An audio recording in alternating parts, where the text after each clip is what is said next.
लोग जैसे ही ज्वाइन होते हैं तो आप म्यूट पे रहें। इस समय हम लोग फेसबुक पे लाइव हो चुके हैं और डॉक्टर एसपी सिंह भी हमारे साथ जुड़ गए हैं। साथियों, मैं सचिन बोंद्रिया कृषक जगत किसान सत्र में आप सभी का स्वागत। जी, आप सब मेरी आवाज सुन पा रहे हैं? यस सर, नमस्ते सर। जी नमस्ते। अब आप लोग सभी लोग म्यूट पे रहें ताकि हमारे जो आज के प्रमुख वक्ता हैं डॉक्टर एसपी सिंह वो अपनी बात कर सकें। म्यूट। जी, सभी लोग म्यूट पे रहें। तो साथियों, जैसा कि अभी आप सभी लोग रबी की बोनी में लगे हैं, रबी में जो आज हमारे जो मध्य प्रदेश सेंट्रल एमपी में या पूरे मध्य प्रदेश में, छत्तीसगढ़ में, राजस्थान में गेहूं और चने की ये दोनों ही बहुत प्रमुख फसलें हैं जिसका आप भी चाहेंगे कि अधिकतम उत्पादन लें। तो आज हमारा जो वेबिनार है वो इसी सत्र पर है, इसी विषय पर है कि गेहूं और चने की फसल में आप अधिकतम पैदावार कैसे लें और कैसे उसका पोषक प्रबंधन करें।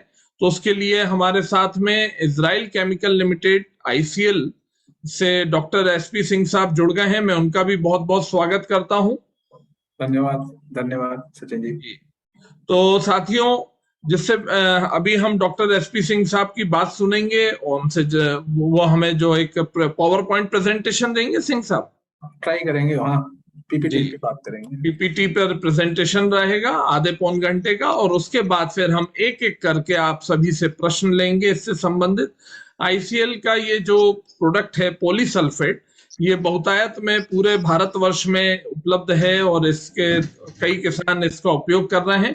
फिर भी और ज्यादा तकनीकी मार्गदर्शन के लिए आज इस वेबिनार का आयोजन कृषक जगत के इस फेसबुक लाइव से भी किया जा रहा है।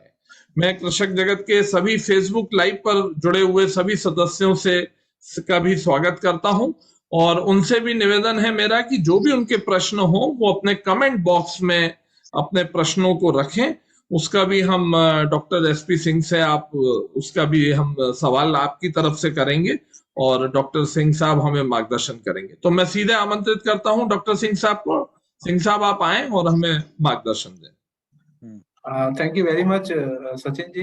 इट्स अ वेरी इंटरेस्टिंग कि आप लोगों ने ये एक वेबिनार आयोजित किया है। हालांकि मेरे ख्याल से हम लोग लेट हैं क्योंकि सीजन इज ऑलरेडी, जहाँ तक मेरे को गेहूं का अंदाजा है, गेहूं एमपी में 60-70% तक की सोइंग हो चुकी है और चने का भी मेरे को लगता है कि ऑलमोस्ट सिचुएशंस बुआई की हो चुकी होगी। पर एनीवे डिस्कशन करना और उसमें जो पोस्ट सोइंग क्या क्या हम कर सकते हैं उस पर बात करेंगे। मेरा आज का जो विशेष फोकस रहेगा कि न्यूट्रिशन जो है वो जिस तरीके से हमारी अपनी लाइफ के लिए इम्पोर्टेंट है टू फाइट अगेंस्ट नेचुरली बहुत सी चीजों से, उस तरीके से हमारे प्लांट को भी हमें पालना होगा from germination to end of the harvest.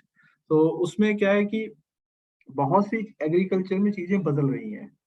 पहले जो हमारा एग्रीकल्चर का जो पैटर्न था उसमें ज्यादा कुछ टेंशन नहीं थी, पर अब जैसे जैसे हम एडवांस होते जा रहे हैं हमें भी न्यू टेक्नोलॉजीज को, न्यू खाद को, नए तरीकों को अपनाना पड़ेगा ताकि हम अपने सीमित जमीन से अधिक उत्पादन ले सकें।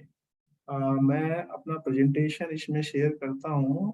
या कहाँ से आएंगे इसमें, क्योंकि जूम में यूज करता नहीं हूँ। तो आप म्यूट पे हैं सर, थोड़ा हेल्प कर दीजिए मुझे। शैलेन जी, शेयर स्क्रीन का ऑप्शन बॉटम आ गया। Okay, share screen, this is the screen, share sound no, share हो गया screen. Now is my presentation is visible, दिख रहा है?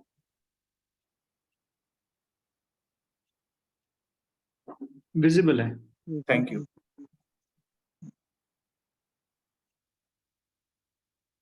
इसको मिनिमाइज कहाँ से करेंगे?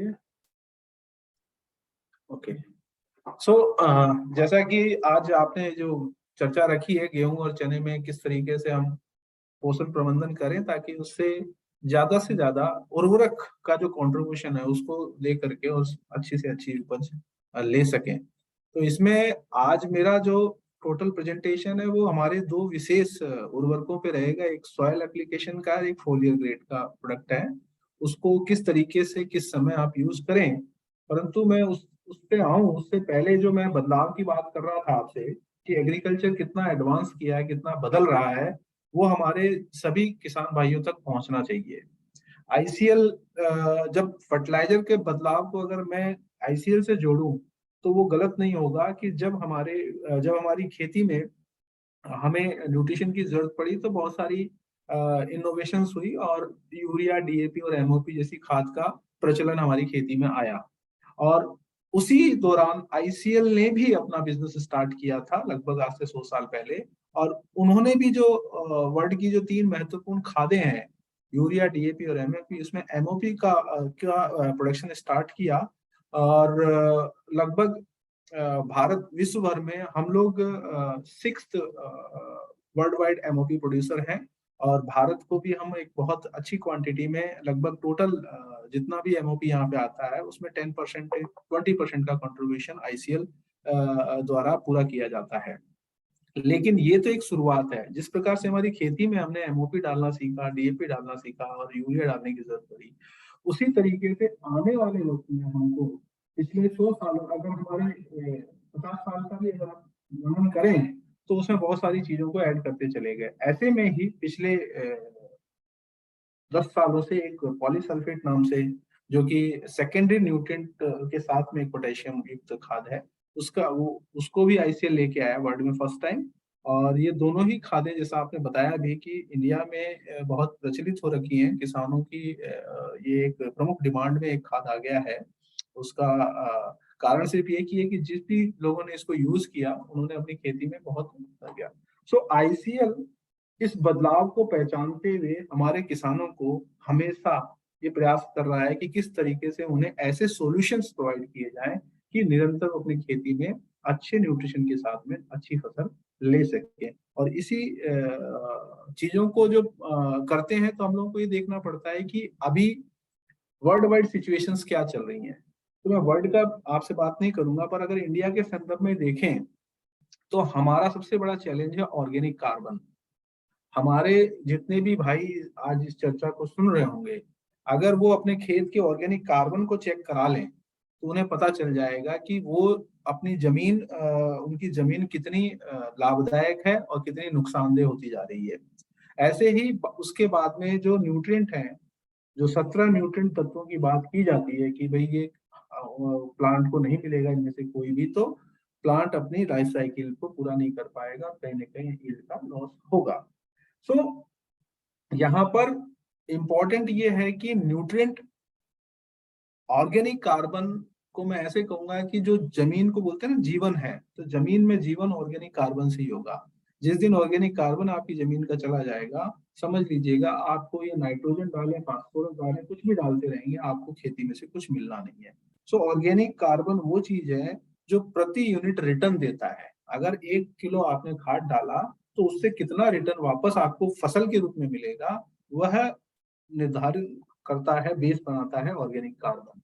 इसके अलावा ये तो हो गया ऑर्गेनिक कार्बन का रेस्पॉन्स। इसके अलावा एक रेस्पॉन्स आता है सॉइल के पीएच का, कि कितना आपकी जमीन का पीएच है। सो न्यूट्रिशन के दृष्टि से अगर देखा जाए तो आइडियल पीएच 6.4 6.5 के आसपास माना जाता है। फर्टिलिटी जितना भी न्यूट्रिएंट है सॉइल के अंदर है या आपने खाद के माध्यम से वो क्रॉप को मिल सके, उसमें पीएच का भी बहुत बड़ा योगदान होता है। अब 6 से 7 एक अच्छा पीएच माना गया है, क्योंकि इस पीएच पे सारे न्यूट्रिएंट्स, माइक्रो न्यूट्रिएंट्स अगर सॉइल में हैं वो उपलब्ध होंगे, और जो या फिर जो आपने खाद के माध्यम से दिए वो भी क्रॉप को उपलब्ध होंगे। तो ऑर्गेनिक कार्बन और पीएच, ये दो चीजों को आपको जरूर जानना चाहिए। वो इसलिए कि अगर ऑर्गेनिक कार्बन कम है तो थोड़ा सा आपको ऑर्गेनिक खादों को अपने खेतों में डालना पड़ेगा, और अगर पीएच बहुत ज्यादा बढ़ रहा है तो आपको ऐसे सॉल्यूशंस, ऐसे कुछ करने पड़ेंगे निर्धारण कर, ताकि पीएच को नीचे लाया जा सके और निरंतर आपके खेत से पैदावार ली जा सके। ये तो एक बेसिक चीज है। जहां तक गेहूं और चने की बात करूंगा तो हमारा हिंदुस्तान में गेहूं और चने में जैसा हम वर्ल्ड लीडर है, मतलब चने की खेती हमारे सबसे ज्यादा होती है, अगर मैं 2019-20 के डाटा को रेफर करूं तो हमारा 103 मिलियन टन का प्रोडक्शन रहा है, और हमारी जो प्रति हेक्टेयर पैदावार पूरे हिंदुस्तान की अगर गेहूं की बात करूं तो 3.5 टन पर हेक्टेयर की है। और अगर मैं चने की बात करूं तो 2017-18 के अनुसार लगभग 11 मिलियन टन का हमारा प्रोडक्शन था, और हमारी पैदावार जो है प्रति हेक्टेयर 1 टन की है। अब सोचने वाली बात है कि यहाँ पर पैदावार जो है क्या ये सही है या इतना ही काफी है, क्योंकि जिस प्रकार से पल्सेस हमारी जरूरत है, हमारी डाइट में हमको जिस प्रकार से हमारे खान पान में जरूरत है उस प्रकार से हमें चना और चाहिए, या और पल्सेस जो दूसरी उनकी भी जरूरत हमें ज्यादा है। लगभग टोटल अगर मैं पल्सेस का कंट्रीब्यूशन देखूं तो चने में 50-60% का कंट्रीब्यूशन है, ओवरऑल 70% तक का कंट्रीब्यूशन है टोटल पल्सेस प्रोडक्शन में।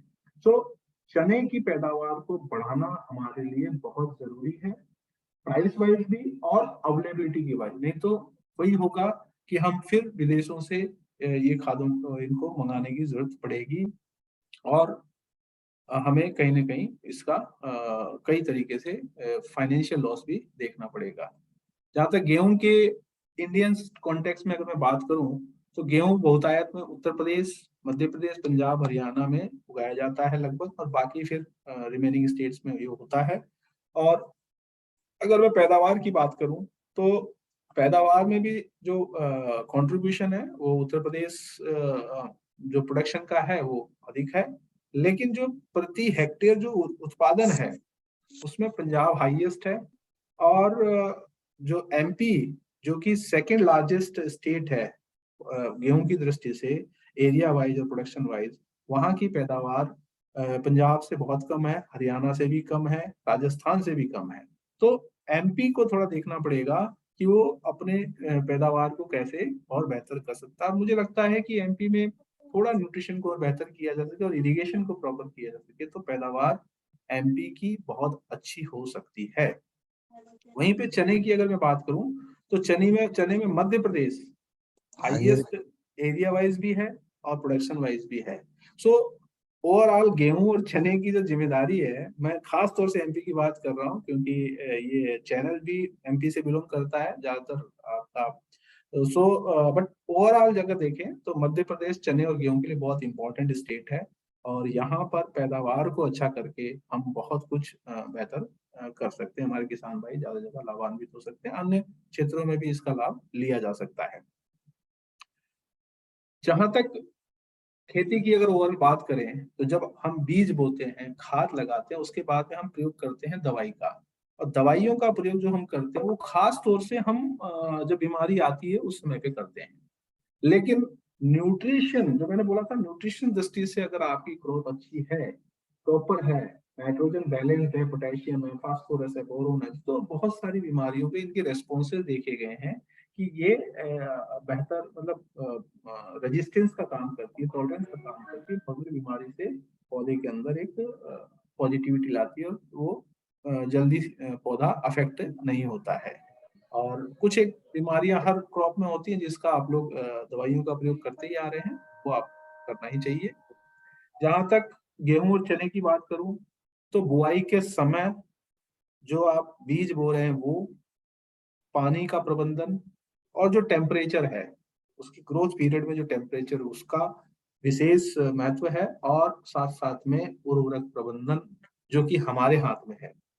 तापमान आपके हाथ में नहीं है, सिंचाई आपके हाथ में है, बुआई का समय आपके हाथ में है, किस्म आपके हाथ में, सिर्फ एक तापमान आपके हाथ में नहीं है। तो इन सभी चीजों को जो आपके हाथ में है आप अपने तरीके से कंट्रोल करके गेहूं को बेहतर पैदावार ले सकते हैं, साथ में उर्वरक प्रबंधन करके। और अगर मैं उर्वरक प्रबंधन की बात करूं तो गेहूं जो कि आपके खेत में जब आप लगाते हैं तो जितना भी आपका पैदावार होता है, 1 टन गेहूं का दाना 25 kilo nitrogen, 9 kilo phosphorus, 33 kilo potash, लगभग 5 किलो सल्फर, 5 किलो कैल्शियम और 5 किलो मैग्नीशियम खेत से बाहर ले जाता है। मतलब ये आपके खेत में नेचुरली उपलब्ध था तो निकल गया, और अपने खाद के माध्यम से डाला तो वो पौधे के माध्यम से बाहर चला गया। ऐसे ही अगर चने की बात करूं तो लगभग 67 kilo nitrogen, 6.6 kilo phosphorus, 48 kilo potassium, 8.7 kilo sulphur, 18.7 kilo calcium और 7.3 किलो मैग्नीशियम का 1 टन चने के द्वारा रिमूवल होता है। और साथ साथ में जिंक 38 ग्राम, आयरन 868 ग्राम, बोरोन 35 ग्राम, मॉलिब्डेनम मैग्नीज 70 ग्राम, कॉपर 11 ग्राम और मॉलिब्डेनम 1.5 ग्राम प्रति टन रिमूव होता है। सो इसका मतलब ये है कि जो आप चना लगा रहे हैं या जो आप गेहूं लगा रहे हैं, उसकी कितनी पैदावार है, उस पैदावार को जो लेते हैं आप, तो आप अपने खेत से कितना ये न्यूट्रिएंट बाहर निकाल रहे हैं। और अगर मैं डेफिशिएंसी की बात करूं तो इन्हीं फसलों में अगर नाइट्रोजन खासतौर से चने में अगर कम हो जाता है तो ये 10% प्रभावित करता है चने की उपज को। वहीं पे फास्फोरस अगर डेफिशिएंट है, जमीन से नहीं मिल रहा और आपने खाद नहीं डाली है, तो लगभग 29 से 45% तक लेवल ऑफ डेफिशिएंसी है, उसके जरिए प्रभावित करता है चने की उपज को। आयरन जो कि बहुत महत्वपूर्ण है, आप देख सकते हैं माइक्रोन्यूट्रिएंट में 868 ग्राम प्रति टन जा रहा है, तो ये एक बहुत महत्वपूर्ण रोल रखता है, इसकी जरूरत बहुत ज्यादा है चने जैसी फसलों में। सो 90% तक ये अफेक्ट करता है अगर ये डेफिशिएंट है आपकी क्रॉप में। बोरोन अगर डेफिशिएंट हो गया तो वो आप समझ लीजिए आपका जो बोर्ड है उसमें दाना बनेगा ही नहीं, तो 100% को नुकसान कर सकता है। और सल्फर 16 से 30 तक प्रभावित करता है। तो ये एक जस्ट टू अंडरस्टैंड कि कितना महत्वपूर्ण है एक न्यूट्रिएंट किसी क्रॉप के लिए। और अगर ये किसी विशेष अवस्था में अगर कम हो गया तो समझ लीजिए आपका पूरा का पूरा मेहनत बेकार चला जाएगा। तो इसको मैं दूसरे एंगल से समझाता हूँ, क्योंकि नॉर्मली हम लोग इसको समझते नहीं। मैं हर वेबिनार में ट्राई करता हूँ। बद्रे जी किसी का आवाज आ रहा है, please can you mute all. Nutrient budgeting, nutrient budgeting जैसे कहते हैं ना, अपन अपने घर का एक बजट बनाते हैं, या कि भाई मेरे महीने में कितनी सैलरी है, कितनी तनख्वाह आएगी, तो मुझे कितना खर्चा करना है। तो इस तरीके से न्यूट्रिएंट की भी बजटिंग की जा सकती है। न्यूट्रिएंट बजटिंग का सिंपल तरीका यही है कि कितना न्यूट्रिएंट आपके खेत से ग्रेन के माध्यम से बाहर जा रहा है और कितना न्यूट्रिएंट आप फर्टिलाइजर के माध्यम से खेत में डाल रहे हैं। इसको सिंपल से समझने की जरूरत है, क्योंकि जब कोई फसल को आप काटेंगे तो जितना पोर्शन खेत से बाहर जाएगा, अगर सिर्फ ग्रेन जा रहा है तो ग्रेन से रिमूव होगा, लेकिन अगर उसका पूरा का पूरा पौधा जा रहा है तो वो भी एक रिमूव करेगा आपके खेत से। यहाँ पर बात हो रही है ग्रेन की, और खासतौर से चने में, क्योंकि चने का जो पोर्स हम निकालते हैं उसी की बात करेंगे।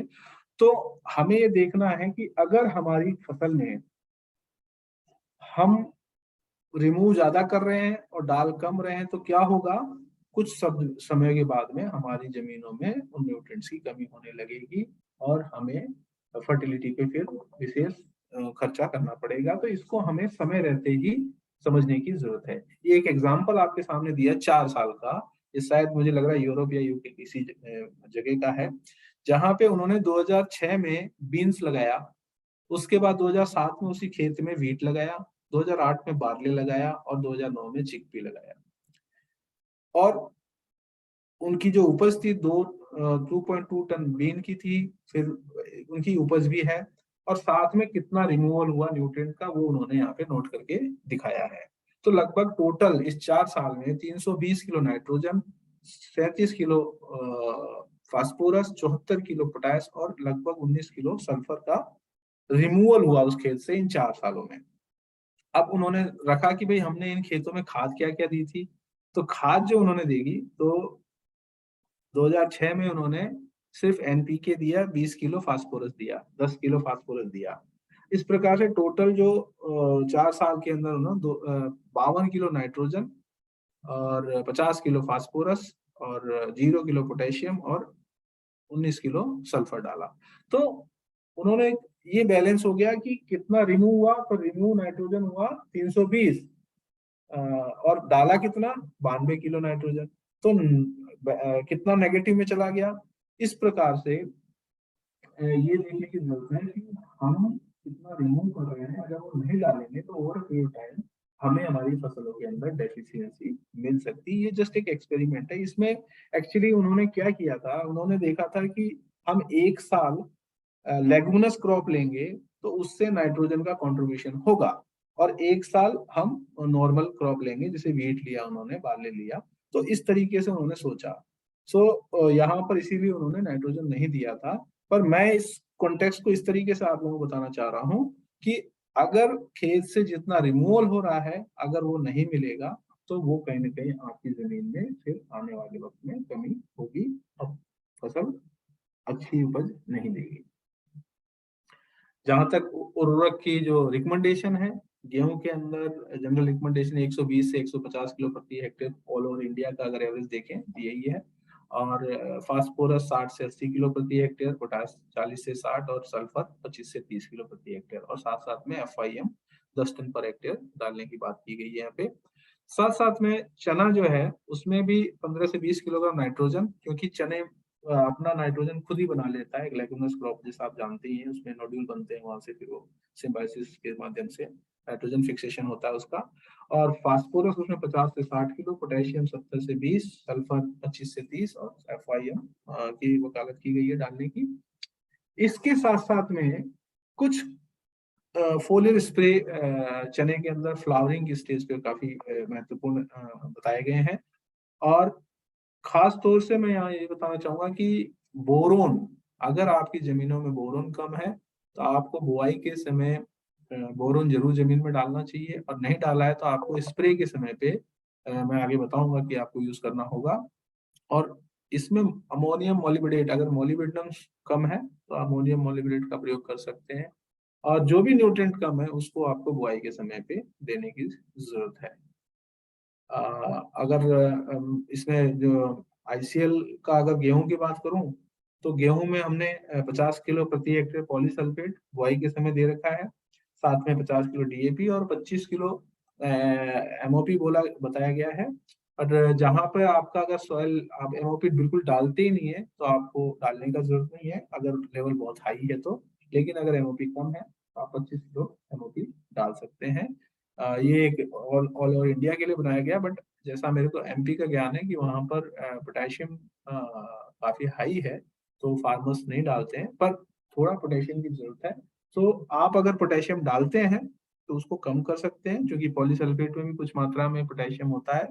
और अगर आप बिल्कुल नहीं डालते हैं तो आपको फिर डालने की जरूरत नहीं है। आप पॉलीसल्फेट 50 किलो और DAP के साथ में बुआई कीजिए, जिनकी बुआई नहीं हुई है।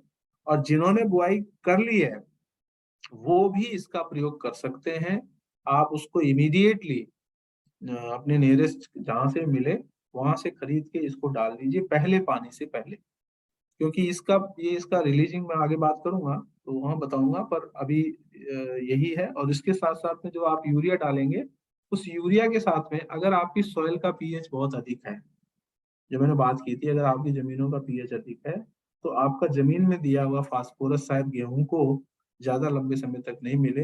और इसलिए आपको एसिडिक नेचर के वाटर सोल्यूबल फर्टिलाइजर्स को यूज करने की जरूरत है। तो यहाँ पर आप 5-45 5+8 जिंक को यूज कर सकते हैं 5 किलो पर एकड़ पहले यूरिया के साथ में। और इसके अलावा भी ICL के 0-60-20 है, उसको भी यूज कर सकते हैं। अगर दोनों में से जो भी फार्मूला मिले आप यहाँ पर यूज करके जो प्लांट की जो ग्रोथ, सीडलिंग ग्रोथ है ना, उसको बहुत अच्छा कर पाएंगे। और फिर उसके अंदर जो बालियां आएंगी वो बहुत अच्छी आएंगी। हमने इसमें 2 स्प्रे रिकमेंड किए हुए हैं। ग्रोथ स्टेज 2 जिसमें कि टिलरिंग भी होती है, जॉइंटिंग भी होती है और बूटिंग भी होती है। तो इस समय पे आप जब भी आपको लगे कि ये हमारा टिलरिंग स्टेज से जॉइंटिंग स्टेज के बीच में आप स्टार्टर को, और जो मैंने बोरोन बोला था, अगर जमीन में नहीं दिया है तो 0.5 ग्राम पर लीटर वाटर के हिसाब से बोरोन लीजिए और स्टार्टर का स्प्रे कर लीजिए। तो आपका गेहूं का जो बालियां हैं बहुत अच्छी आएंगी। और गेहूं में क्या होता है कि लॉजिंग प्रॉब्लम होती है, और लॉजिंग प्रॉब्लम को हम ऐसे एड्रेस करते हैं कि उसमें पोटेशियम और कैल्शियम, पोटेशियम का कमी होने से गेहूं जल्दी गिरता है। तो ऐसे में अगर आप जो दाने खासतौर से सिंक हो जाते हैं, आप देखेंगे गेहूं में फरवरी मार्च के अंदर टेम्परेचर फ्लक्चुएशन होता है और दाने पिचक जाते हैं, या पानी की कमी होने पे भी होता है। तो ऐसे में अगर आप एक पोटेशियम रिच स्प्रे करते हैं तो वो कुछ लेवल तक आपके क्रॉप को बेहतर करेगा। तो यहाँ पर आईसीएल की तरफ से 8-16-39 का रिकमेंडेशन है, जिसको आप फ्लावरिंग जब बाली बाहर आ जाए उस समय पे आप कर दीजिए, आपकी ग्रेन फिलिंग और ग्रेन अच्छे मैच्योर होंगे। तो ये ज्यादा और कुछ करने की जरूरत नहीं है आपको, और ये आपको एक बेहतर न्यूट्रिशन सॉल्यूशन मिलेगा। अगर आपने बुआई कर ली है तो भी आप पॉलीसल्फेट अभी डाल के आगे बढ़ सकते हैं, और अगर आपने डाला है तो आप पीएच अधिक है तो लो पीएच के ये फर्टिलाइजर्स को यूज कीजिए, और एक कम से कम एक स्प्रे तो कीजिए, और 2 कर सकते हैं तो 2 जरूर कीजिए, आपको गेहूं अच्छा प्राप्त होगा। जहां तक पॉलीसल्फेट की बात है, बहुत लोग इसको यूज करके अब इसको पहचान चुके हैं। शुरुआत में हम इसके बारे में बहुत लंबी चौड़ी बातें करते थे, पर इन शॉर्ट हमेशा हमें प्रोडक्ट के बारे में बताना जरूरी है, ताकि हमारे किसान भाई जो पहली बार इसको सुन रहे हैं या जुड़े हैं, इसको समझना चाहते हैं, उनके लिए है कि पॉलीसल्फेट जो है हमारा Uttar Pradesh sorry United kingdom जो में इंग्लैंड के कोस्ट पे एक नॉर्थ सागर पे ये सील का बॉल भी माइन है, जहां पर हम लोग जमीन की गहराई से इसको लेके आ रहे हैं, और इसको सिर्फ वहां पर माइन किया जाता है, और माइन करने के बाद में इसको कन्वेयर के माध्यम से, और वहां से हम लोग इसको क्रश करते हैं, सीविंग करते हैं, और सीविंग करने के बाद में इसको पूरे विश्व के मार्केट में भेज रहे हैं। तो महत्वपूर्ण यहाँ पर यह है कि इसका जो प्रोडक्शन है वो नेचुरल तरीके से है, इसमें किसी प्रकार का केमिकल नहीं है, इसलिए ये जो टोटली नेचुरल है। तो अगर कोई किसान भाई ऑर्गेनिक फार्मिंग भी कर रहे हैं, वो भी इसको यूज कर सकते हैं। और इसके अलावा इसके बहुत सारे और भी महत्वपूर्ण है, क्योंकि ये वो फर्टिलाइजर है जो कि तीनों माइक्रो न्यूट्रिएंट को साथ ले सेकेंडरी न्यूट्रिएंट्स को साथ लेके चल रहा है, जो आज आपके सभी खेतों की जरूरत है। और साथ साथ में इसका पोटेशियम का जो लेवल है वो खास तौर से गेहूं के लिए बड़ा ही सुटेबल है, क्योंकि गेहूं में खास तौर से उन एरिया में जहां पर वीट होता है और पोटेशियम लेवल हाई है, कि थोड़ा पोटेशियम भी आपकी बजटिंग को, न्यूट्रिएंट बजटिंग को बैलेंस करके चलेगा, और आपको लंबे समय तक एक अच्छा क्रॉप अपनी जमीन से ले पाएंगे। सो और क्या है इसके अलावा, इसमें मैंने जैसा बताया कि ये 4 न्यूट्रिएंट का लेके चलता है, जिसमें 18% 18.5% सल्फर है, 13.5% पोटेशियम है, 5.5% मैग्नीशियम और 16.5% कैल्शियम ऑक्साइड है। तो ये चारों के चारों न्यूट्रिएंट, चाहे गेहूं है चाहे चना है, उसके लिए बहुत महत्वपूर्ण है। आपने अपटेक देखा ही है। तो अगर हम इसको नहीं प्रयोग करेंगे तो हमें आने वाले समय में और ज्यादा समस्याएं होंगी, और हमारा गेहूं मजबूत तभी होगा जब ये न्यूट्रिएंट उसको उसकी फसल की बढ़वार के समय पे मिलेंगे, और चना भी हमारा बेहतर तभी होगा जब ये न्यूट्रिएंट हमें लगातार जमीन से मिले। अब सवाल आता है कि ये है क्या? ये कुछ नहीं है, ये एक तरह से मिनरल्स हैं, जिनको कि हम सिर्फ माइनिंग करके लेके आते हैं, और इसको फिर क्रशिंग और सीविंग के माध्यम से सेपरेट करके आप लोगों को भेज रहे हैं। लेकिन इसके जो न्यूट्रिएंट है, चारों न्यूट्रिएंट, वो एक तरह से नेचुरली एक बॉन्ड हाइड्रोजन वाटर बॉन्ड से जुड़े हुए हैं। सो जैसे ही ये पानी के संपर्क में आते हैं, इनका धीरे धीरे बॉन्डिंग रिलीज होने लगता है, और ये न्यूट्रिएंट स्लोली स्लोली आपके खेत में रिलीज होते हैं। तो उससे फायदा क्या होता है कि नॉर्मली जो खाद आप बुआई के समय दे रहे हैं या जब भी देते हैं, वो मैक्सिमम की उपलब्धता जो है 1 सप्ताह के अंदर हो जाती है। लेकिन यहाँ पर इसका उल्टा हिसाब किताब है, इसको जब डालते हैं तो वहां से ये धीरे धीरे रिलीज होना स्टार्ट करता है, और एक over a period of time वो अपने मैक्सिमम रिलीज पे आता है। सो जितना न्यूट्रिएंट धीरे रिलीज होगा, उतना ज्यादा वो जड़ों के पास में रहेगा, और जितना ज्यादा वो जड़ों के पास में रहेगा, वो उतना ही अच्छा क्रॉप के द्वारा अपटेक होगा। ये वर्ल्ड वाइड हम सब समझते हैं। कहते हैं ना कि हमें ऐसी खादें चाहिए जो जड़ों के आसपास अवेलेबल फॉर्म में रहे, तभी हम अपनी खाद का सही फायदा ले पाएंगे अपनी फसलों में। क्योंकि आप जमीन पे डालने के बाद में सिर्फ परसीव कर सकते हैं कि हाँ, मेरे पौधे जो मैंने खाद डाला है, उस खाद से न्यूट्रिएंट हमारे पौधों को मिल रहा है। लेकिन ऐसा तभी होगा जब आपकी जो खाद है उसका रिलीज पैटर्न स्लो हो। तो पॉलीहेलाइट या पॉलीसल्फेट जो भी है, ये दोनों ही खाद जो है, ये खाद जो है इसका जो रिलीज पैटर्न है ये स्लो है, इसलिए ये सबसे बेहतर है फॉर दीज फोर न्यूट्रिएंट्स। सो आपने यूज किया है तो आप इसकी जानते हैं, नहीं किया है तो आपको इस बार जरूर इसको इस्तेमाल करना चाहिए। क्योंकि इसके अलावा भी इसके बेनिफिट क्या है कि ये इसमें जो सल्फर है, सल्फर का ये बेस्ट सोर्स है। इससे बढ़िया कोई सोर्स नहीं है कि लगातार सल्फर को जड़ों के आसपास में उपलब्ध कराया जा सके। जैसे कहते हैं ना कि नाइट्रोजन का लीचिंग लॉस जिस प्रकार से होता है नाइट्रेट फॉर्म में आने के बाद में, ऐसे ही सल्फर का सल्फेट फॉर्म में होता है। सो ये न्यूट्रिएंट का रिलीज स्लो होने से सल्फेट मैक्सिमम मात्रा में उपलब्ध रहती है और ये नाइट्रोजन के अपटेक को बढ़ाती है। इस कारण से जहां भी पॉलीसल्फेट का यूज होगा या पॉलीहेलाइट का यूज होगा, वहां पर ये आपके नाइट्रोजन के रेस्पॉन्स को बढ़ा देगा, अपटेक को बढ़ा देगा और अल्टीमेटली वो फायदा आपकी फसल में अच्छी पैदावार के रूप में आपको मिलेगा। ऐसे ही फास्फोरस के अपटेक को भी ये बेहतर कर देता है, क्योंकि इसके अंदर जो मैग्नीशियम है वो फास्फोरस के अपटेक को बेहतर करके जो डीएपी के द्वारा आपने फास्फोरस दिया या अन्य कोई फास्फोरस दिया उसके रेस्पॉन्स को भी बढ़ाता है। और इसके अंदर नेचुरली बोरोन है, इसलिए बोरोन भी हमें जहाँ पे भी पॉलीसल्फेट का यूज होता है वहाँ पे क्रॉप के अंदर बोरोन की मात्रा ज्यादा मिलती है। ये रिसर्च बताती है।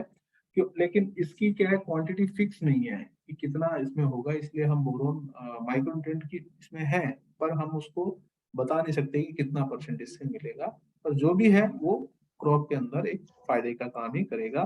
तो आपको पॉलीसल्फेट अगर आप यूज करते हैं तो इसके 4 न्यूट्रिएंट जो गारंटीड हैं वो तो मिलेंगे, माइक्रो न्यूट्रिएंट भी कुछ मात्रा में मिलेंगे, साथ साथ में नाइट्रोजन और फास्फोरस जो आप यूज करते हैं डीएपी यूरिया, उसके रेस्पॉन्स को भी बेहतर करेगा। तो इससे बढ़िया और क्या हो सकता है, इसलिए आपको पॉलीसल्फेट को यूज करना चाहिए। अब जहां तक सल्फर की बात है, सल्फर की डेफिशिएंसी बहुत अधिक मात्रा में हमारे खेतों में है और गेहूं के अंदर सल्फर बहुत महत्वपूर्ण हो जाता है, क्योंकि जो नाइट्रोजन आप देते हैं उसके रेस्पॉन्स को वो तभी अच्छा रेस्पॉन्स करेगा जब जमीन से उसको सल्फर मिल रहा हो। और इसलिए पॉलीसल्फेट अगर आपने इसमें डाला होगा तो गेहूं की पैदावार और बायोमास दोनों ही बेहतर कर देंगे।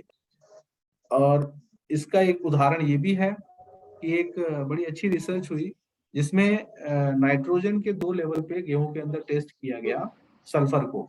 तो 20 किलोग्राम प्रति हेक्टेयर, 40 किलोग्राम, 60 किलोग्राम, 80, 100 तक इसको टेस्ट किया गया।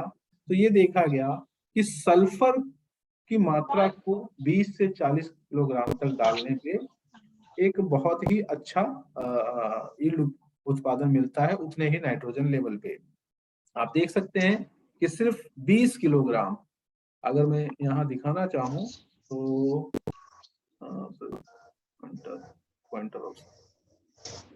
अगर आप देखेंगे यहाँ पे तो ये 20 किलोग्राम प्रति हेक्टेयर पे आप देखेंगे कि जहां पर नाइट्रोजन 180 किलोग्राम डाली गई थी, वो जहां 0 था वहां पर लगभग 8 टन से थोड़ा सा ज्यादा है। वहीं पे सिर्फ 20 किलोग्राम उसमें सल्फर डाल देने से ये 9 टन के आसपास पहुंच गई। लगभग 1 टन यानी 10 कुंटल का फर्क आ गया। 8 9 कुंटल का फर्क यहाँ पे आ गया सल्फर से। और वहीं पर जहाँ पे 230 किलोग्राम नाइट्रोजन यूज किया गया था उसमें भी लगभग 1 टन का डिफरेंस देखने को मिला। ये बढ़वार 40 पे भी हमको मिली, लेकिन 60 पे हमें मिली, लेकिन उतनी नहीं मिली। इसीलिए गेहूं जो चने, इनमें हम लोग 20 से 30 किलोग्राम के आसपास रिकमेंड करते आ रहे हैं सल्फर का प्रयोग। सो इसलिए सल्फर बहुत इंपॉर्टेंट हो जाता है। कैल्शियम और सल्फर का भी बहुत सारे रेस्पॉन्सेज हैं गेहूं के टिलरिंग में, उसके स्पाइकलेट में। तो ये भी एक महत्वपूर्ण चीज है कि किस तरीके से हम इसको कितना महत्वपूर्ण हो जाता है हमारी फसलों के लिए कैल्शियम और सल्फर।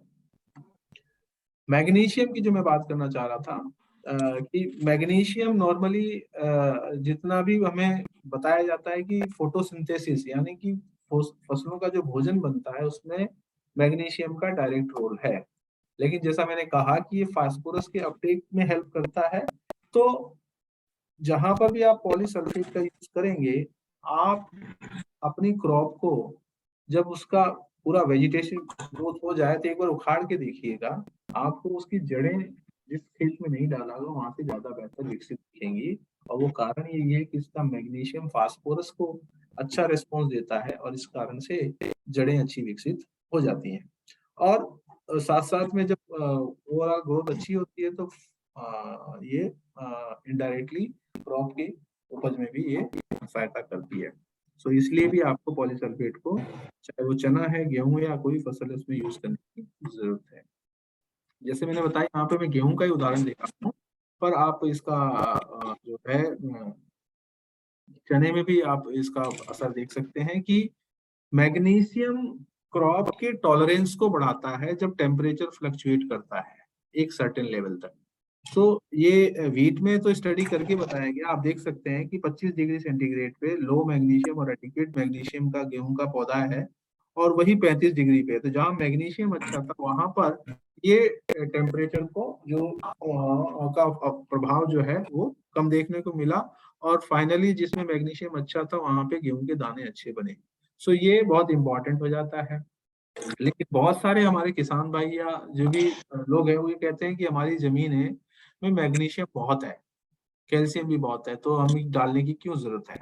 तो इसमें क्या है कि मैग्नीशियम है तो, पर वो मैग्नीशियम एक कार्बोनेट बॉन्ड में जमीन में जुड़ा हुआ है। ऐसे नहीं है कि मैग्नीशियम अवेलेबल फॉर्म में रखा हुआ है, वो पानी डाला और वो मिल जाएगा।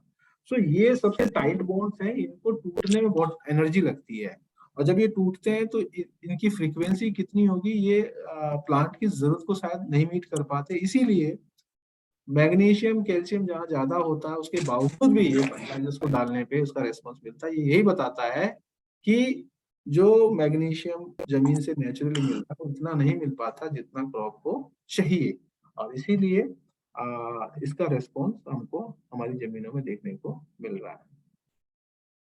इसका कब उपयोग करें, हम पहले ही बता चुके हैं कि किसी भी चीज की बुआई कर रहे हो उस समय पे इसका उपयोग करना चाहिए, परंतु पहले पानी तक आप इसको उपयोग कर सकते हैं, क्योंकि ये पाउडर फॉर्म में आप टोटल फेंक दीजिए, और उसके बाद जैसे यूरिया में तो पानी चलाने के बाद आप डालते हैं, पर इसको हमेशा पानी चलाने से पहले डालना होगा, ये जरूर ध्यान रखिएगा। अगर आप गेहूं में भी डालना चाहें या चने में करना, चने में तो खैर अभी आप पानी देंगे नहीं, बाद में देंगे, पर बुआई में इसको कोशिश कीजिए कि बुआई के समय आप इसका उपयोग करें।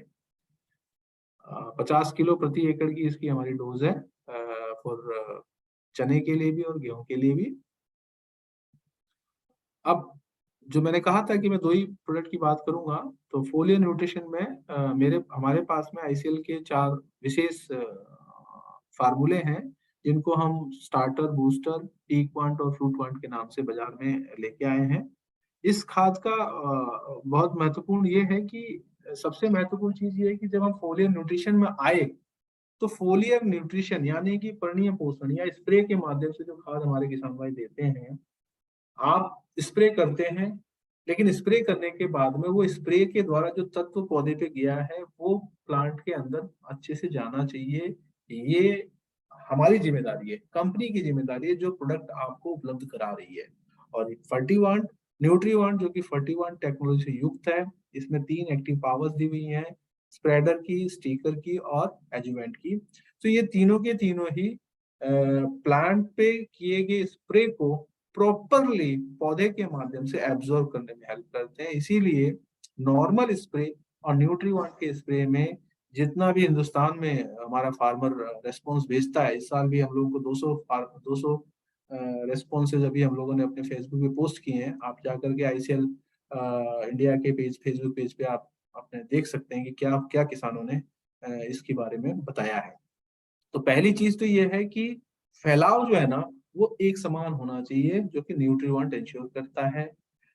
लंबे समय तक उसका एक ऐसा नहीं हो कि स्प्रे किया और सारा सारा न्यूट्रिएंट एक साथ पौधे के अंदर चला गया, वो तो कभी कभी उसके नुकसान भी देखने पड़ते हैं। पर ये ऐसा है कि जैसे कहते हैं ना नैनो टेक्नोलॉजी का बात होता है, इसमें ऐसा किया गया है कि इस न्यूट्रिएंट को लंबे समय तक रेस्पॉन्सिव बनाया गया है। ये आपके उस पे रहता है और वहां से फिर धीरे धीरे आपको रेस्पॉन्स को देता है। तो ये बहुत महत्वपूर्ण हो जाता है।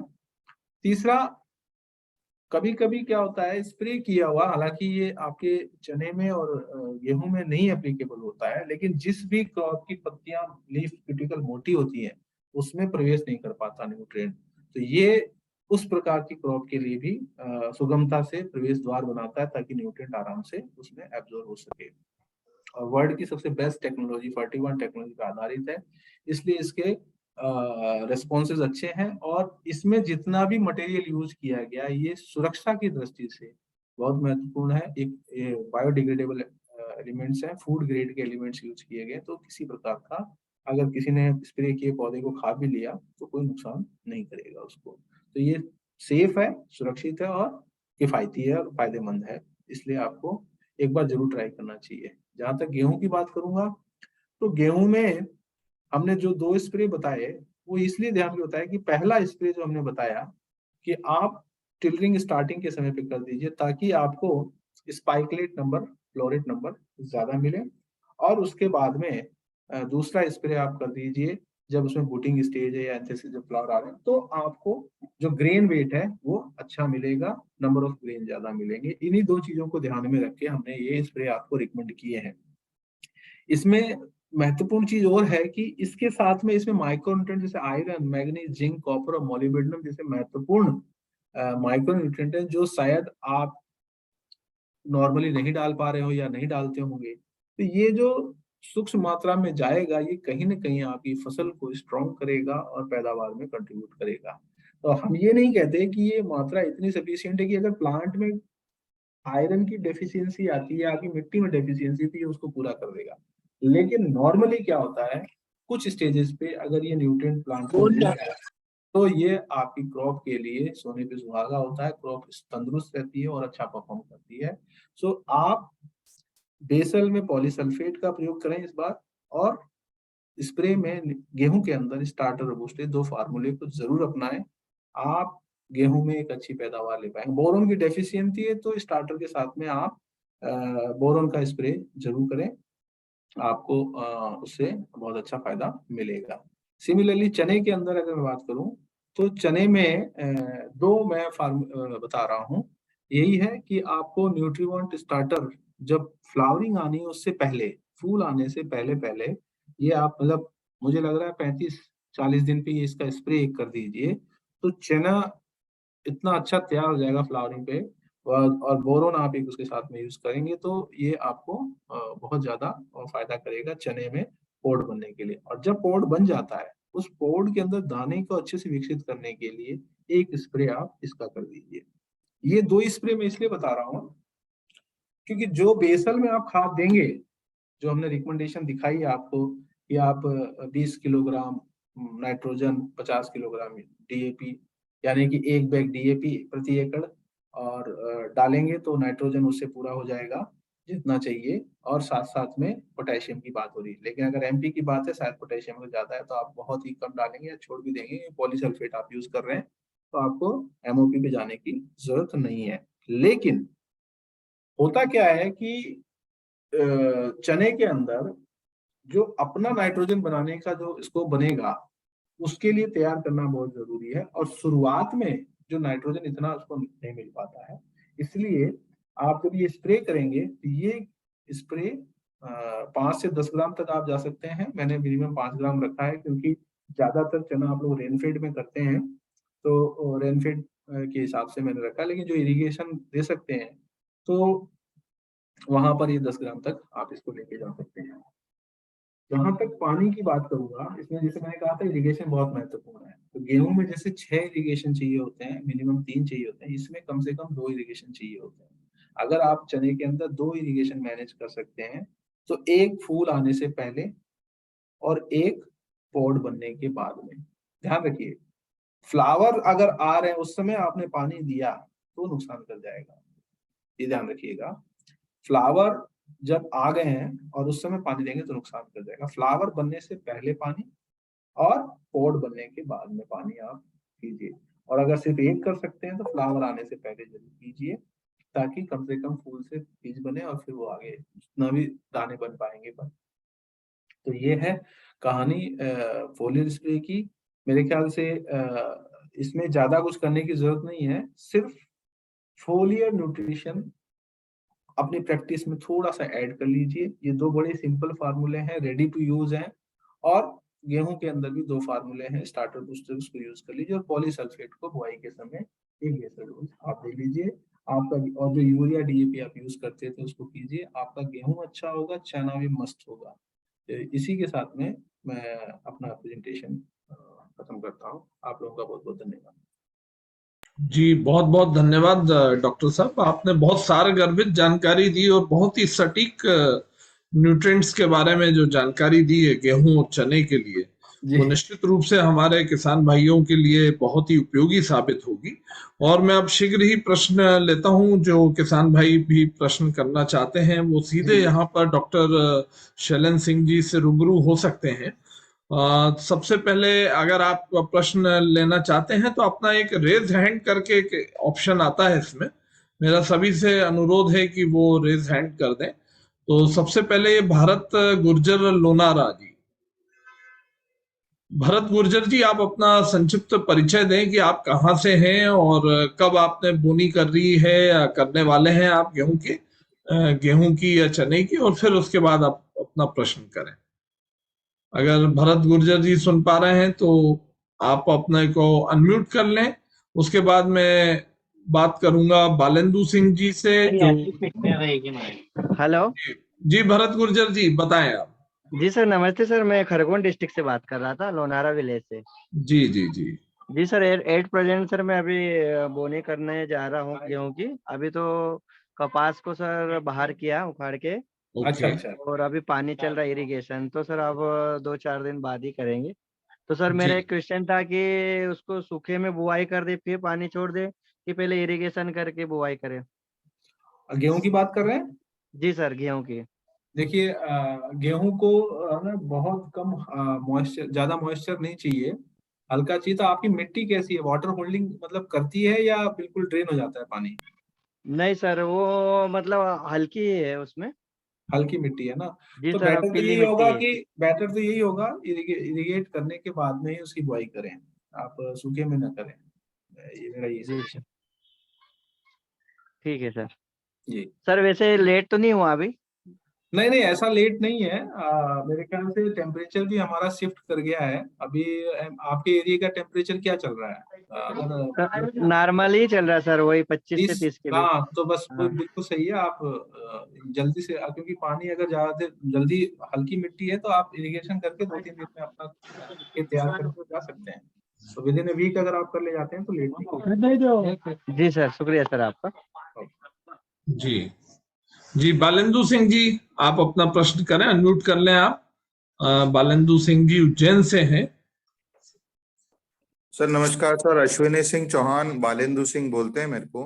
अच्छा अच्छा और मैं एक्स बोर्ड मेंबर भी रहा हूँ जवाहरलाल नेहरू एग्रीकल्चर यूनिवर्सिटी का, और सचिन भैया से काफी पुराने समय से जुड़े हुए हैं।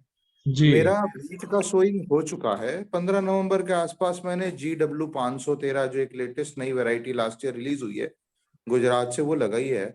तो सर इसके अंदर मैंने मैसेज में भी ड्रॉप किया है कि हमने जो बेसल डोज जो देने थे, क्योंकि तब तक हमारे को ये पॉलीसल्फेट के बारे में पता नहीं था। मतलब पता तो था लेकिन इतना नॉलेज नहीं था जो आपने एक संक्षिप्त जानकारी दी। जी क्योंकि मार्केट में आए दिन इतने खाद आ रहे हैं, इतने खाद आ रहे हैं, कुछ समझ में ही नहीं आ रहा है। अभी बीच में पोटाश की कमी थी, तो एक कुछ गुड़ का पोटाश चालू हो गया। अरे साहब ये मोलासिस का पोटाश है। तो क्या है कि आजकल हम लोग भी फार्मर क्या लें क्या नहीं लें। और बड़ा कंफ्यूजन। जिस हिसाब से साहब ने आज एक बिल्कुल बारीकी से कैसे माइनिंग हो रहा है, this are all natural minerals हैं, वो लेके आ रहे हैं। ऑर्गेनिक वाले भी यूज कर सकते हैं।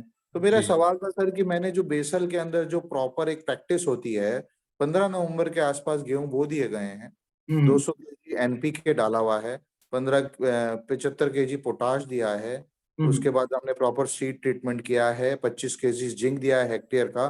तो क्या पॉलीसल्फेट अगर हम यूज करते हैं तो उसको किस स्टेज पे? अब पहला पानी दे चुके हैं, पहला पानी मतलब सूखे में बोने के बाद एक पानी दिया है, अब नेक्स्ट पानी अब हम देंगे। तो इस स्टेज में हमें किस टाइम पे इसे यूज करना चाहिए सर? जी बहुत बढ़िया आपने अभी वर्णन किया अपनी स्थिति का, सर जिससे कि मैं समझता हूँ शैलेंद्र जी को भी बहुत क्लियर हो गया होगा कि अभी किस स्टेज पे अश्विनी जी खड़े हैं। नहीं बिल्कुल सही क्वेश्चन है और इंटरेस्टिंग भी है मेरे लिए सर भी for your interesting kind question. Information, थोड़ा सा ये प्रोग्राम लेट है हमारे एडवांस फार्मर्स के हिसाब से। ये प्रोग्राम कुछ जी तो भी 15 से 20 दिन पहले होना था, क्योंकि ये जब लेट कपास वाले फार्मर ठीक है सचिन भैया, लेकिन जी। ये हमारे जो फार्मर्स हैं, हम लोग सितंबर अक्टूबर से फ्री होके हाँ, बैठे हुए मालवा में बोनी हमारे यहाँ जल्दी हो जाती है। और हैं। उसके वैसे पीछे तो गेहूं की बोनी मध्य प्रदेश में 15 जनवरी तक पर ली सचिन जाती भैया वो बात मानी मैंने, ली वो उन एरिया के लिए आप लोग ज्यादा फोकस कैनाल एरिया वाले फार्मर्स को करते हो, लेकिन कैनाल एरिया वाले फार्मर्स की क्वालिटी और हमारी क्वालिटी में बहुत फर्क होता है। हम लोगों के सीमित साधन है पानी के, हम उनको उस टाइम लाइट, बिल्कुल। एक तो लाइट 10 घंटे की लाइट के अंदर सीमित संसाधनों से हमारे उत्पादन लेना है, और उत्पादन भी इस लेवल का लेना है जिसमें हम लोग को कृषि कर्मण मिलते हैं। ठीक है, जी नहर वाले को एक को भी कृषि कर्मण नहीं मिलेगा, कुएं वाले को ही मिलेगा कृषि कर्मण। ठीक है नहीं, ना। हमारा तो प्रयास ये है कि प्रोग्राम सभी नेक्स्ट टाइम किसानों अपन का डिस्ट्रिक्ट का प्रोग्राम 15 थोड़ा, दिन और जल्दी करें हाँ भैया। जी जी बिल्कुल। वो डॉक्टर सिंह ने पहले ही कहा था कि हम शायद लेट हैं, सर क्योंकि काफी नहीं, किसान वो बुआई एक कर। टेक्निकल प्रॉब्लम थी, इस कारण से नहीं हो पाया था, बट जी एनीवे देर से आया दुरुस्त है। ऐसा कुछ नहीं है, अभी कुछ बिगड़ा नहीं है आपका। आपने बोला कि 15 नवंबर की आपकी बुआई है, इसका मतलब लगभग आपकी क्रॉप जो है लगभग एक सप्ताह मतलब अभी 15 अभी तारीख की आप सुबह को मिले। आपने सोइंग करने के बाद में पानी दिया, तो अब आपका नेक्स्ट पानी कब पड़ेगा? मतलब क्योंकि इरिगेशन अगर पोस्ट किया है तो कितने डेज इंटरवल पे सर आपका इरिगेशन? जर्मिनेशन के 21 डेज बाद देते हैं पानी। हाँ, तो आपने, आपका ये प्रैक्टिस तो उल्टा हो गया ना, आपने ड्राई में बुआई करके फिर पानी दिया है ना, तो बिल्कुल। इसका मतलब जर्मिनेशन हो गया उसके 20 डेज, तो अभी सेकंड पानी आपका नहीं नहीं, आने उसके वाला उस जर्मिनेशन होने के जस्ट बाद एक पानी देते हैं, जो मालवा में लोकल लैंग्वेज में गालवन कहते हैं। है। ओके निकलने के जस्ट बाद एक पानी दे देते हैं। जैसे ओके। आज निकला, निकलने के बाद 3 दिन बाद ड्राई हुआ, तो जो सीड अंदर गिर गया है सीड ड्रिल से किसी हाँ कारण से, या वो हाँ अंदर ही कोशिश कर रहा है निकलने की, तो उस हाँ पर एक पानी चलाते हैं जिसको लोकल लैंग्वेज में गालवन कह देते हैं, कि हाँ मिट्टी को गला दिया तो हाँ, ताकि निकल आए। अंदर जो सीड अंदर कोशिश कर रहा है निकलने की, वो भी वो टाइमली बाहर आ जाता है। अब इसके बाद 21 दिन बाद पानी दिया जाएगा। ओके, तो कोई दिक्कत नहीं है। आप अभी इसको जो है आप ज्यादा नहीं, आप क्योंकि आपने डोज भी काफी कुछ दे रखी है, तो 25 kg आप डोज कम जाइए, क्योंकि मैं आपको उसमें जो रिस्पॉन्स देख रहा हूँ उसमें मेरा मानना ये है कि आप 25 किलो ही डोज यूज कीजिएगा एट दिस स्टेज, क्योंकि आपने बहुत कुछ पोटेशियम काफी अच्छा खासा डाला है। सो आई एम सेइंग कि आप 25 किलो से भी जा सकते हैं। और इसमें एक काम और कीजिएगा, क्योंकि ये हमारे लिए भी न्यू है, क्योंकि अभी तक हमारा मानना ये है कि इस पॉलीसल्फेट को हम लोग मतलब पहले पानी तक इससे ज्यादा डिले कभी किए नहीं है। सर इसलिए जस्ट आपको मैं इसीलिए कह रहा हूँ कि आप उतना कॉस्ट नहीं, कुछ एरिया में मतलब हाफ ऑफ एकड़ में इसको करके देखिए। सर सो वुड भी एक नया उसमें आपको देखने को मिल जाएगा कि हाँ इस स्टेज तक हम जा सकते हैं। मेरा तो ये मानना है। पर चूंकि गेहूं आपका अभी रहेगा खेत के अंदर लंबा, तो आप इसको सेकंड पानी तक मेरे ख्याल से ले जा सकते हो, कोई दिक्कत नहीं है, आप सर यूज कर सकते हो इसको। सर वैसे भी हम लोग तो क्या है कि जो हमारी जो इस प्रैक्टिस है, इस हम्म, प्रैक्टिस के अंदर हम लोग to be frank 80 to 90 quintals per hectare पे तो चल ही रहे हैं अभी हम। अच्छा। 80-90 से अबोव चल रहे हैं इस प्रैक्टिस पे। पर आप वाला अगर पॉलीसल्फेट वाला, मैं बिल्कुल डेफिनेटली आप 2-3, सल्फर यूज करते हैं? बिल्कुल सर यूज करते हैं हम लोग, कौन सा सल्फर यूज भी कर रहे हैं? है सर। कौन सा, मतलब एलिमेंटल सल्फर यूज करते हैं, WDG यूज करते हैं? सर WDG यूज करते हैं हम तो लोग। आप एक काम कीजिएगा इसमें, क्योंकि WDG तो बात आप पानी के साथ ही करते होंगे उस समय, डाल के करते होंगे, तो जी आप इसको अवॉइड कर सकते हैं अगर पॉलीसल्फेट यूज कर रहे हैं। At least I am just costing point of view से देख रहा हूँ कि उसको आप okay sir, thank you very much sir, thank you very much doctor साहब। जी। और एक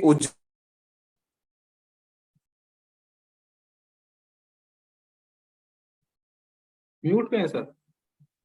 सर उज्जैन के कौन डिस्ट्रीब्यूटर्स हैं, इसका थोड़ा सा और कोई आइडिया मिल जाएगा तो एक्चुअली पता मैं करना। एक नंबर आपको शेयर कर देता हूँ, हमारे सेल्स वाले जुड़े नहीं हैं आज। हाँ, कोई भी जो स्टेट देख रहा हो उसका हाँ, दे दीजिए, तो फिर उससे क्या पूरा कवर क्लियर हो जाएगा। हमें मिश्रा जी इस पे चलवा भी दीजिए, इनका विजय मिश्रा जी का नंबर मैं चलवा दे रहा हूँ। इनका सर नंबर है 98 सर 930 जी 40 जी sir 775। Okay sir, thank you Vijay वेरी मिश्रा जी हैं और ये आपको बता देंगे कहाँ से आपको मिल जाएगा। Thank you very much sir, thank you very much. साथियों, मैं थोड़ा ये जानकारी ऐड ऑन करना चाहता हूं कि जो आज जो वेबिनार में आज डॉक्टर सिंह ने जो हमें जानकारी दी है, इसका प्रकाशन कृषक जगत साप्ताहिक अखबार में भी होगा और उसमें ये कांटेक्ट नंबर भी हम आपको दे देंगे।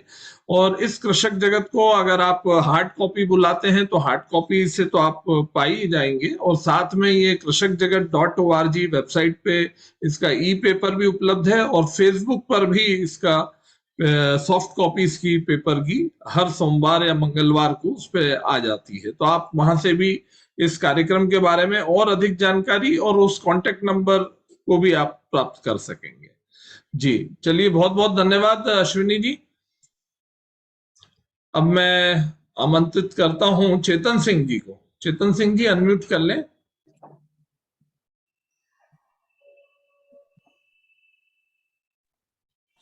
नमस्कार डॉक्टर साहब। जी नमस्कार। एक तो पहले तो आपको धन्यवाद देना चाहूंगा कि आपने जैसे तैसे भी समय निकाल के कृषकों के लिए एक ये जूम के माध्यम से कि भाई सारे कृषक एक साथ जुड़ सकें।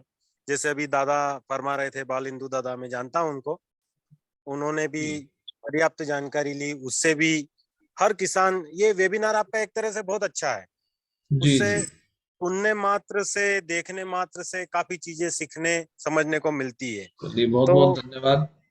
मेरा तो यही है कि मैं, दादा ने जो प्रश्न पूछा उसमें सारे मेरे प्रश्नों के आंसर मेरे को मिल गए हैं और बहुत अच्छा। और सर मैं तो कहता हूं कि हर मंथ या सीजन से पहले या जब भी है आप ये वेबिनार चलाया करें तो किसान इसमें जुड़ते रहें और सुनते रहें और सीखते रहें।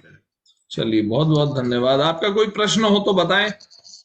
सर मेरा सर से जो वो दो छोटे माइक्रो न्यूट्रिएंट्स बताए थे 11-35 वाले सर ने जी, वो छोटे स्प्रे में, तो उनको कौन सी स्टेज में छींटना है? फर्स्ट स्टेज से मतलब कब स्प्रे करना है उनको? बिल्कुल, हमने वेबिनार में भी यही बताया है कि अगर गेहूं की फसल है, एक्चुअली आपने टाइम नहीं होने से दोनों फसलों को एक में क्लब कर दिया, तो मैं शुरू से कंफ्यूज था कि मैं गेहूं की बात करूं या चने की बात करूं। तो गेहूं की सर, गेहूं की। हाँ, तो गेहूं में क्या है कि गेहूं में सबसे पहली चीज है यील्ड फैक्टर कहाँ से आता है। यील्ड फैक्टर आएगा शुरुआत में नंबर ऑफ टिलर से, और जब नंबर ऑफ टिलर होंगे उसमें इफेक्टिव टिलर्स की तरफ हमें उनको लेके जाना है, क्योंकि ये है तो घास वाली फैमिलीज हैं। तो घास वाली फैमिली में क्या होता है, दाने से एक शूट बनता है और उसके बाद में उसके टिलर्स बनते हैं। तो जो आप बेसल में खाद देते हैं वहां से पावर मिलता है।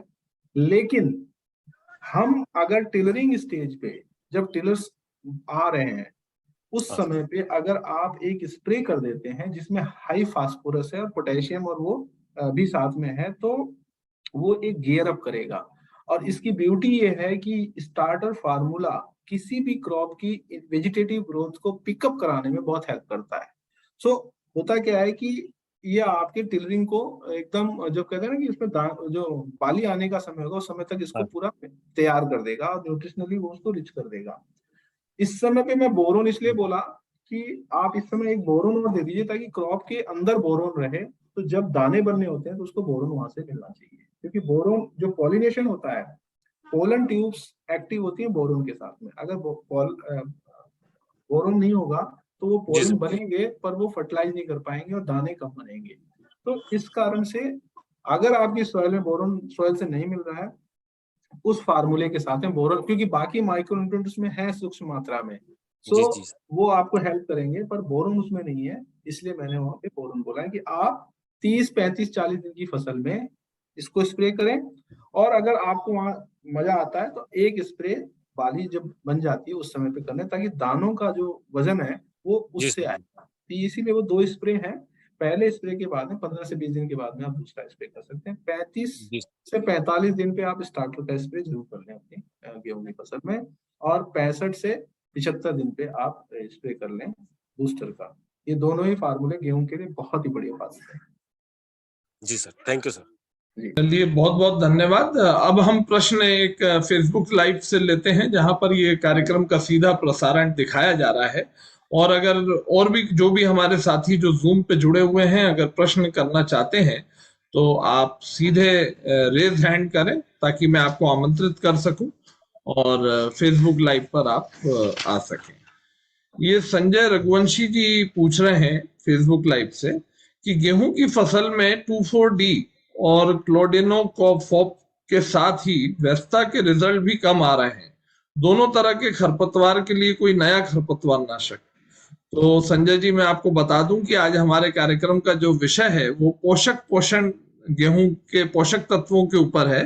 हालांकि अगर डॉक्टर साहब इसमें कुछ सलाह आपको दे सकें तो। नहीं, इंटरेस्ट बिल्कुल। हमारे किसानों का जो गेहूं में सबसे बड़ा जो चैलेंज है ना, वीड मैनेजमेंट है जी, आफ्टर जर्मिनेशन।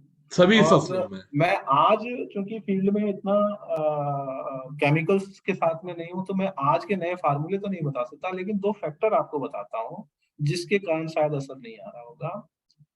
मैंने गेहूं के अंदर खुद उसको आजमाया है।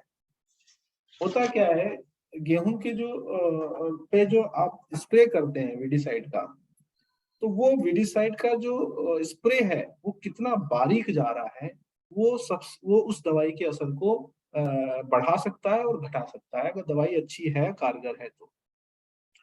अब दूसरा आता है कि अगर क्लोरोफॉर्म काम नहीं कर रहा है या ये नहीं काम कर रहा है, तो पहला तो ये देखना है कि वो क्या आपका स्प्रे जो नोजल है, नोजल से जो बूंदे निकल रही हैं, क्योंकि जो हम बूंदे जितनी बारीक होंगी, जितनी मिस्ट होगा, जितनी देर तक वो हवा में रहेंगी, उतना ही ज्यादा वो उनको मिल पाएंगी, बीट्स को एब्जॉर्ब हो पाएंगी और फिर उसको किल कर पाएंगी। तो सबसे इम्पोर्टेंट तो वो फैक्टर है।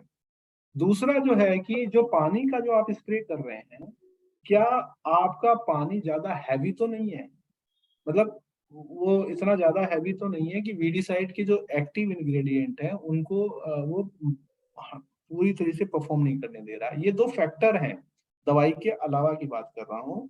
बाकी मेरे ख्याल से अगर आप ज्यादा आपने अपने खेतों में एक्सपेरिमेंट नहीं किया है, सिंपल दवाई यूज करते आ रहे हैं, तो आप सिर्फ फैक्टर्स पे ध्यान दीजिए, आपकी वो दवाई काम करेगी। क्योंकि मैं पंजाब को जानता हूँ, पंजाब में वो लोग हमेशा नए मॉलिक्यूल्स, नए फार्मूले यूज करते हैं, तो कभी कभी उन्होंने अपने खेतों में इतने फार्मूले यूज कर लिए कि नेचुरली वीडीसाइड के अगेंस्ट में रेजिस्टेंस आ गया वीड्स को और उनकी रसन नहीं है। लेकिन मेरा मानना है एमपी में ऐसी सिचुएशन नहीं है।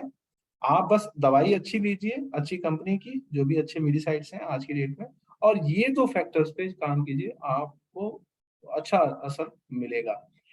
एक चीज बता दो, गेहूं के अंदर एक, अगर आप लोग कर सके, कोई भी यहाँ किसान, बहुत बड़े बड़े किसान भाई, एक इंटरेस्टिंग फैक्टर बता देता हूँ गेहूं के वीडीसाइड का।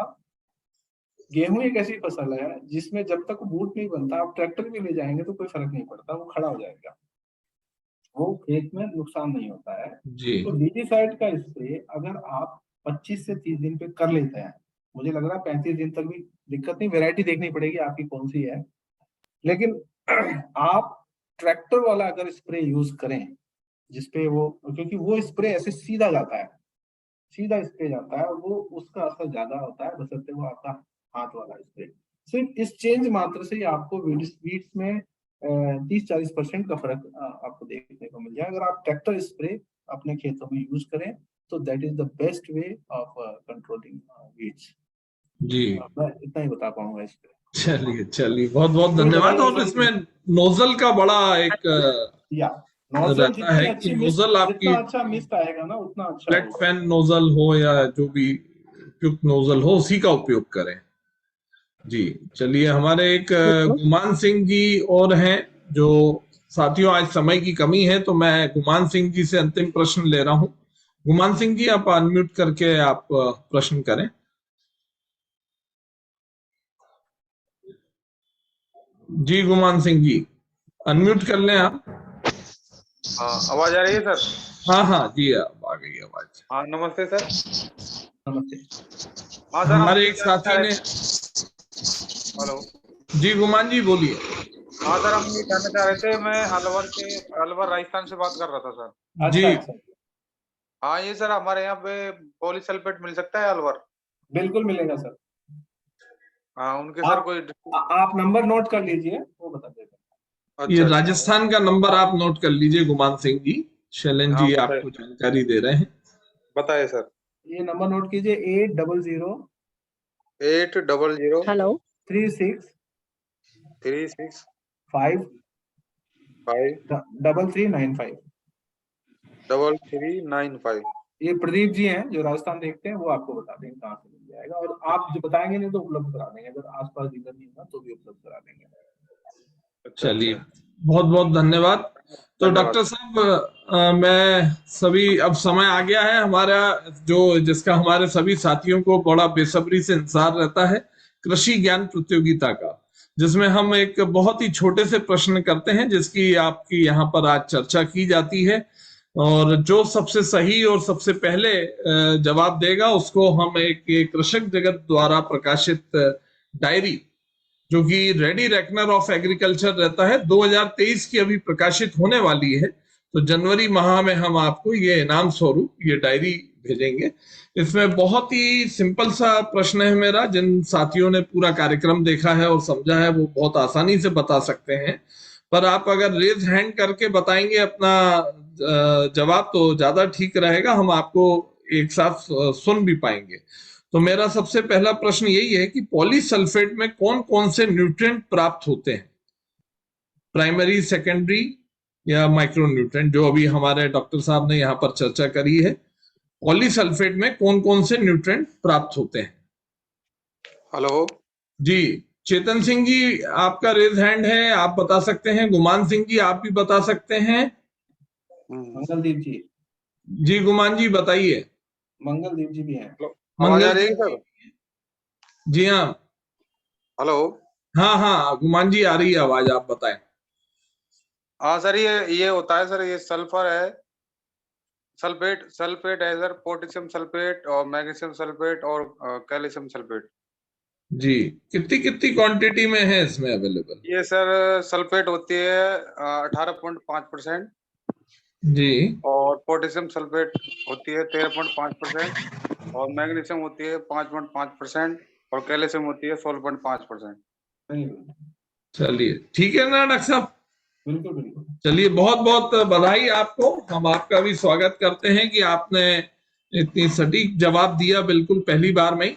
पहले आप ये खाद का उपयोग कर चुके हैं गुमान जी? नहीं सर, हम ये ग्रीन प्लानेट के कर रहे थे सर, ये आप जालंधर से है कोई। अच्छा अच्छा, तो पॉलीसल्फेट के बारे में आपको सबसे प्रथम जानकारी यहीं से प्राप्त हुई है या पहले से भी आपको थोड़ी बहुत जानकारी थी इसके बारे में? नहीं सर, यहाँ से ही प्राप्त हुई थी, वो ग्रुप में जुड़े थे व्हाट्सएप में, थोड़ा थोड़ा उसमें आ रहा था। अच्छा अच्छा अच्छा अच्छा, चलिए बहुत बहुत बधाई आपको। आप अपना मोबाइल नंबर बताएं ताकि हमारे ऑफिस से आपका पूरा पता जान प्राप्त किया जा सके। हाँ जी लिखिए बताएं। सर, 90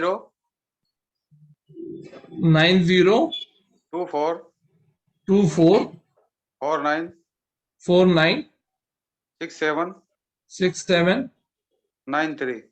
93। चलिए हमारे सहयोगी मोहन जोशी जी ने भी ये नंबर नोट कर ही लिया होगा और शीघ्र ही वो आपसे कॉल करके आपका पता, अलवर से है ना आप?